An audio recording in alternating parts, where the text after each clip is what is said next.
Heirang Leirang channel na mayamgidamakta pujarakliba Phungga Wari Hundokpiramlaba Angang. Yamna pikpa khungang amada lairaba matai manau ani palami. Nupadu warim suduna matam manghanbada pamuramde. Aduga nupi adusu yamna talami. Matai manau pukchil tinaramde. Thabakta lautanabana makhoi ani tattana khatnarami.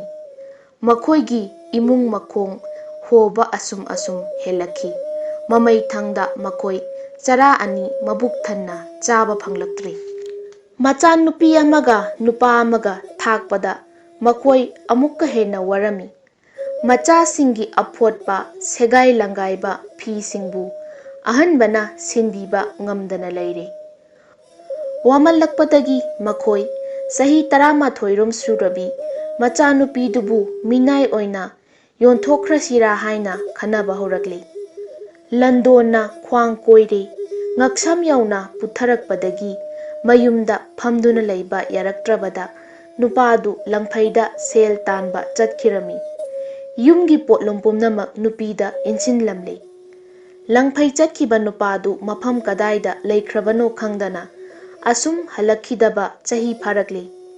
Katanbi mamadu chara tanba ngamsilaktabadagi macha singa punna sikrasira khalaki. Leikaidagi sing meruk ani puduna machada sinaraga nupiduna hairami. Ibema ai atopa khul ama anida chatlaga hamai khara yoluge nopwaga seksina leiramu. Ai yam thuna halakani. Nakhoi anida ahingda leiba kirabadi awangi nata kauraga tuminau. Mamadu segairaba lubak amada hamai khara haplaga chatkre. Mamagi tung ingani haiduna ningai taukiba sahi taruki mawpabu machena kanna themhauki. Numit nini haukre mama halaktrabada sahi nauribi nupi macha adu yamna langtaknarami. Mapagi wadi makhoi kaukhragumbani. Mamana thanamba cheng loikibadagi angang ani chara hele. Humni suba numidangdadi nupi macha aduna leikaidagi cheng puba chatlingaida numidangi chak thongba thengdokre. Mawpabu phamungda sumduna tumhallaga uchin chak thongbadi loiri.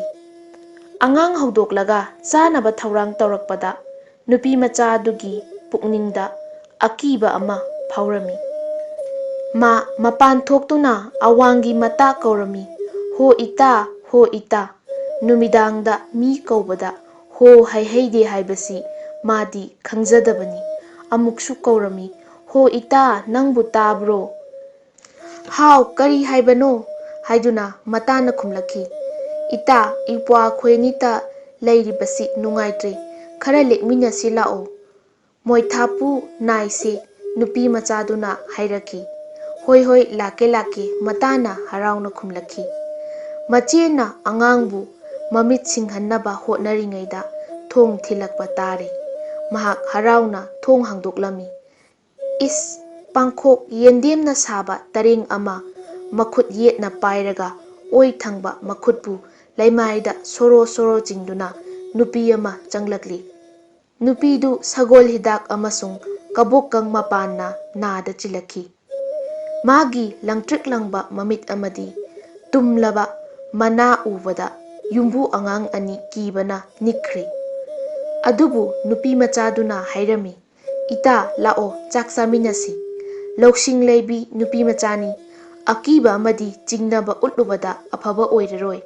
Lai khusangbina mata saraga lakrabani haiba mahak khangkre.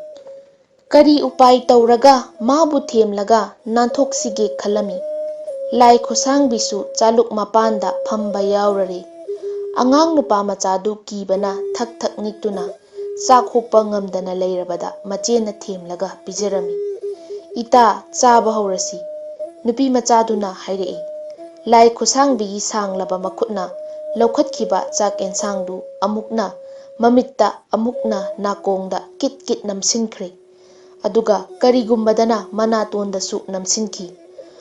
Morok metpa mayamama mamitta namsillubadagi sabana ꯈꯥꯡꯕ ꯉꯝꯗ꯭ꯔꯕ ꯂꯥꯏ ꯈꯨꯠꯁꯥꯡꯕꯤꯅ ꯏꯁꯤꯡ ꯏꯁꯤꯡ ꯍꯥꯏꯗꯨꯅ ꯃꯃꯤꯠ ꯎꯏꯁꯤꯟꯗꯨꯅ ꯂꯩꯈ꯭ꯔꯦ꯫ ꯇꯥꯟꯖꯥꯁꯤꯗ ꯃꯆꯦꯅ ꯃꯧꯄ꯭ꯋꯥꯕꯨ ꯄꯣꯔꯒ ꯃꯅꯤꯡ ꯊꯣꯡ ꯍꯥꯡꯗꯣꯛꯇꯨꯅ ꯆꯦꯜꯂꯛꯂꯝꯃꯤ꯫ ꯅꯨꯄꯤ ꯃꯆꯥꯗꯨꯅ ꯅꯛꯅ ꯂꯩꯕ ꯌꯨꯝ ꯑꯃꯗ ꯆꯦꯟꯁꯤꯟꯗꯨꯅ ꯊꯣꯡ ꯍꯥꯡꯗꯣꯛꯄꯤꯅꯕ ꯍꯥꯏꯖꯔꯨꯏ꯫ ꯃꯥꯒꯤ ꯈꯣꯟꯖꯦꯜ ꯈꯪꯈ꯭ꯔꯕ ꯌꯨꯝꯕꯨꯅ ꯆꯦꯡ ꯆꯥꯛ ꯅꯤꯕ ꯂꯥꯛꯂꯤꯕꯅꯤ ꯈꯟꯗꯨꯅ ꯊꯣꯡ ꯍꯥꯡꯗꯣꯛꯄꯤꯗ꯭ꯔꯦ꯫ ꯎꯄꯥꯏ ꯂꯩꯇ꯭ꯔꯕ ꯑꯉꯥꯡ ꯑꯅꯤ ꯑꯗꯨ ꯑꯃꯝꯕ ꯑꯍꯤꯡꯗꯨꯗ ꯈꯨꯡꯒꯪ ꯑꯗꯨꯗ ꯆꯪꯖꯐꯝ ꯂꯩꯔꯔꯣꯏ ꯈꯜꯂꯛꯄꯗꯒꯤ ꯑꯊꯥꯞꯄ ꯈꯨꯜ ꯑꯃ ꯇꯝꯅ ꯆꯦꯜꯂꯝꯃꯤ꯫ ꯁꯣꯝꯗ ꯂꯥꯏ ꯈꯨꯠꯁꯥꯡꯕꯤ ꯄꯨꯈ꯭ꯔꯤꯗ ꯆꯠꯇꯨꯅ ꯃꯃꯤꯠ ꯏꯁꯤꯡꯅ ꯆꯥꯝꯊꯣꯛꯄꯗ ꯃꯇꯝ ꯌꯥꯝꯅ ꯆꯪꯈꯤ꯫ ꯃꯃꯤꯠ ꯁꯥꯕ ꯈꯔ ꯐꯗꯨꯅ ꯌꯥꯝꯅ ꯁꯥꯎꯅ ꯌꯨꯝꯗ ꯆꯦꯟꯁꯤꯜꯂꯝꯃꯤ꯫ ꯑꯉꯥꯡ ꯑꯅꯤ ꯍꯥꯠꯇꯣꯛꯂꯒꯦ ꯍꯥꯏꯕ ꯋꯥꯈꯜꯗꯅꯤ꯫ ꯑꯉꯥꯡ ꯑꯅꯤꯃꯛ ꯂꯩꯔꯝꯗꯕꯗ ꯃꯥ ꯃꯅꯝ ꯅꯝ ꯅꯝꯗꯨꯅ ꯇꯥꯜꯂꯛꯂꯝꯃꯤ꯫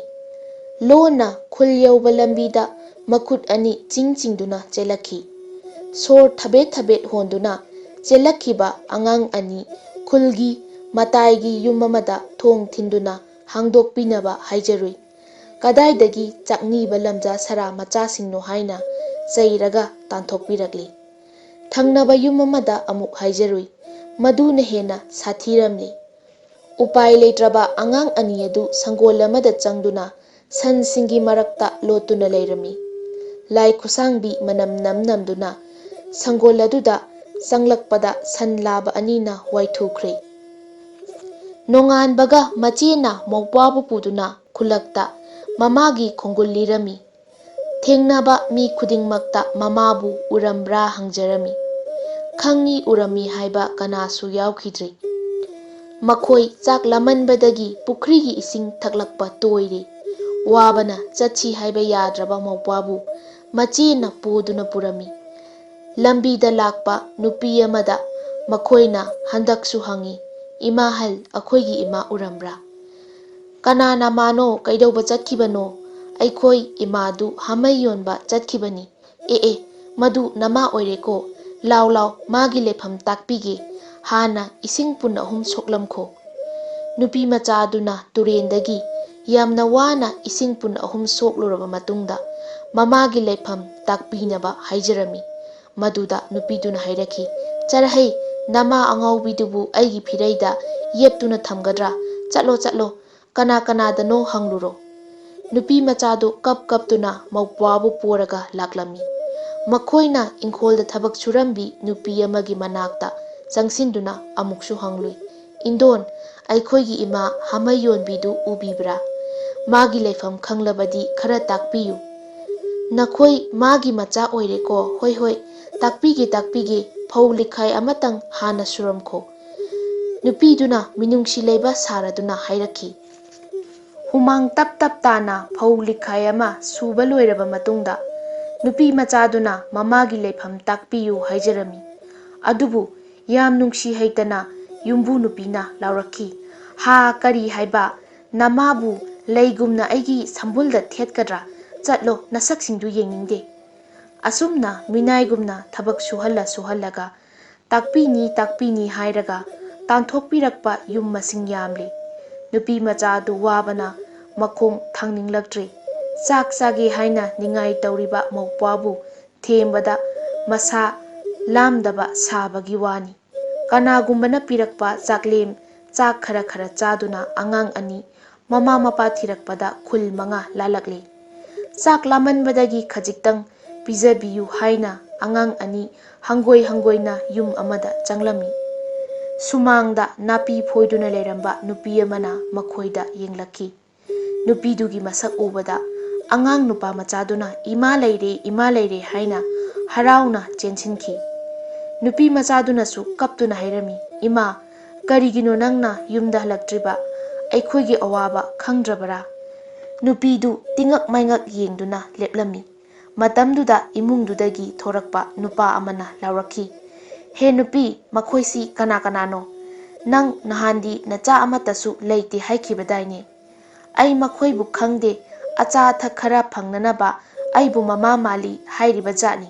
ꯅꯨꯄꯤꯗꯨꯅ ꯈꯨꯝꯂꯝꯃꯤ꯫ "ꯑꯗꯨꯗꯤ ꯇꯥꯟꯊꯣꯛꯈ꯭ꯔꯣ." ꯅꯨꯄꯥꯗꯨꯅ ꯆꯩ ꯑꯃ ꯄꯥꯏꯔꯒ ꯆꯪꯁꯤꯜꯂꯛꯈꯤ꯫ "ꯁꯦ, ꯅꯪꯅ ꯉꯝꯗ꯭ꯔꯕꯗꯤ ꯑꯩ ꯇꯧꯒꯦ." ꯑꯉꯥꯡ ꯑꯅꯤꯅ ꯀꯟꯕꯤꯅꯕ ꯃꯃꯥꯒꯤ ꯃꯈ꯭ꯋꯥꯡꯗ ꯆꯦꯠꯅ ꯀꯣꯜꯂꯝꯃꯤ꯫ ꯑꯗꯨꯕꯨ Mamaduna makoigi sayeng nama nama paiduna chinglaga thongal wangmada inthoraklami. Nupa machadu ima ima kauraga leimaida tharo tharo onduna kaplami. Nupidu hanna phawba yenglamdana konthong lonchillamlaga changkhre. Upai leitrabi machena mawpabu chingduna purami. Mamana mayum panduna leihauba yum adu yengduna machin mawpa kaplaga laki. Angang ani atopa khul ama yaurakli. Makoina nupa ama khongban tawduna leiba urami. Magi masak yenglaga nupi machaduna baba baba nang aikhoigi ipani haina makhut paiduna chinglui. Yamna nakna sambal marumda kon phengduna leirambi nupi amana sauna hairakhi. He nupa nangna aibu lauramdaida nacha amata leite haina wasakhibadai makhoi anisi kanagi machano. Nupaduna noklaga khumlakhi. Hera sakniba angang singi tat patpu nangna ngasita uribra. Haujik aina phuraga tankhige yenguse. Phatraba nupaduna macha singbu wasana set set kallaga talaki. Angang anidu kap tuna chelakli. Nupi machaduna khalami. O aikhoibu pokpa ima ipasidi anauba nupa anauba nupina macha aikhoidagi yamna henna lukhraboridako. Atopa khulama yaurakpada angang ani yumamada changduna chak nirami. Yumbu matai manauna makhoibu chaklem khara pijari. Adugi tungda minai oina lauksinanaba khanaduna angang anigi pangal chang yenglami. Macheda phau likhai ama sunaba pirami. Aduga mawpwada nung ama yumthaklana langu hairami. Machedi irai laina phau suba loikhi. Nupa machadudi nung hanna hanna langi. Yumlanba ngamdana hekta ontharakhi. Mamai thangdadi angangdu wamanbana leimaida turami. Machebu minai oina lauksinkhre. Mawpwabudi kanafam leiraroi haiduna yumbu singna inthokpirakhi. Kainaramdaida angang anidu konaduna kapminarami.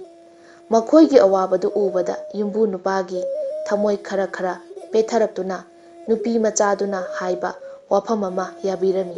Madudi makhoi ani marak marakta unabadi yahanbiyu haibasini. Machigi pautak matung ina nupa machadu thapna khak chathoklamdi. Ma ahing ahing yena khada natraga sangonda yareklami. Yumbuna sananaba tamlakpa chak saruktagi tangkhai amamam khaklaga lana phajana yomlaga machena ukada yeptuna thamki. Madu charaga mokpadu hingnaba hotnarami. Matam kharagi tungdadi magi leifam ukrong amada oikhi. Sahi ama wana wana haukraba tungda nupa machadu machedagi lapthokre. Ma umangi wangmada chatuna haibong uhai wahai thiraga hingnaba hotnakre. Machedi mawpwagi khanbada nongmatasu kaptana lenba ngamkhide. Matam sangna machel mawpwa unakhidre. Haujikti machedu leisabi phakrabani. Nongmadi manai aniga phajaraba sagol gari tongduna pakhang macha ama minai leisabigi yumda laklami. Tureldagi ising sokluraga karakpi leisabibu ubada pakhang machadu kaplami. Ngaihak ngakchanarurabasu leisabina mawpwagi masak khangba thuki. Masu kaplakhi. Nungsirabi ichemhal haujikti aina nangbu lauba laklabani. Aikhoigi yumda nungaina leirurasi mawpwana hairami. Yumbuda mawpwana sana machet manga piduna minai kokhalaba tungda machebu sagol garida puraklami. Mawpwagi yum yaurakpada leisabidu mang oina khalami. Konunga chap manakre. Achauba chekpalna koisinba furada lansing adu sanana mayung kaba lupana mafel oibagum ingri sitna nalami. Thongakpa anina lepliba thongalda achauba samu ani mayuk nana yathinari. Karino tauramlibasibo ibungo aidi mangumna khalene. Machena hairami. Ngakpiganu iche isorna aibu thaujanbibagi waridu ai lijage mawpwana khumki. Waridu asumna lirami. Nongma chingkhong umang amada nupa machadu uhai thirami. Yong singi sanafam oirambana uhai amatasu phangba ngamdana ma asum chatkhi. Ma wamanduna singi leirai amada ngaraga phamlure. Anakpada mana makul ama urami. Changsinduna yenglami. Manungdu yamna lawi. Ihang hangi surung mali. Manungda kari karino arangba pot kharasu leiba uki. Angang chai ama paiduna akhuba makuldu launa hogaiki. Aduga ma akiba thadokduna manungda changki. Madu matam amada lambuisingi mayum oiramba jatni. Manungda makhal mathelgi pot yamna leiramli. Madugi marakta mani muktagi khaw ama sana khaw amaga leiramli. Madugi mapandagi mahak ningthauga manana inakhunba mi oirakhibani. Wari asi tabadagi mache angakpa amasung chingnaba kokkirami. Ahaw athum chaduna manaisingna seba tawduna phajaba phirol amasung sana lupana leitenglaba matamdadi machedu hainingai leitana phajabi haibadu oiri. Mahaki phajabagi wari leibak sinthongna sandokre. Mamai thangdadi ningthauna machanupa Yuvrajki damak mamau oinanaba haijarari. Waroi pot purakpa numitta maupuana naknaba khul taragi miyam hupna barton tawduna usop chaklen ama khanglami. Hauraba mathel lukoi kayagi mathakta dakhina masa masana chanariba pukham tengotsing amadi ising thaknanaba khujai katkhi. Pilaba miyamna yaifa mangol piramlaga hannanaba thaurangda leinakhri. Atithi mayambu thongal phauba thindokluba machil maupuana lamjau wangmagi lampakta usopki lukha khundokphamda charim chagum khunduna chariba nupa amaga nupi amaga urami. Makhoi ani huisinga chagum munari. Makhoi mataudu ubada maupuana asingba chaluk pinaba kauge tawbada machena khamki. Kauruganu nangna makhoigi masak kaukhrabassu aidi khangi. Machena minaising thaduna lukha khullaga chariba nupa amadi nupi animak mafamduda amuk laktanaba tangthokhankirami. Makhoi anidu tongan tonganba lambida thapna adum chatkhri. Atanbasingi chakthung lairabani. Makhoidi chawkhatpagi khurauni. Machabu miraiba achauba papni. Papi singi chakthung asibani. Heirang Leirang channel na pujarakliba Phungga Wari ngasigi oinadi matang swaida loisinjari. Hayeng nungairaba wari singa loinana mayam pulap amuk thengnarasi.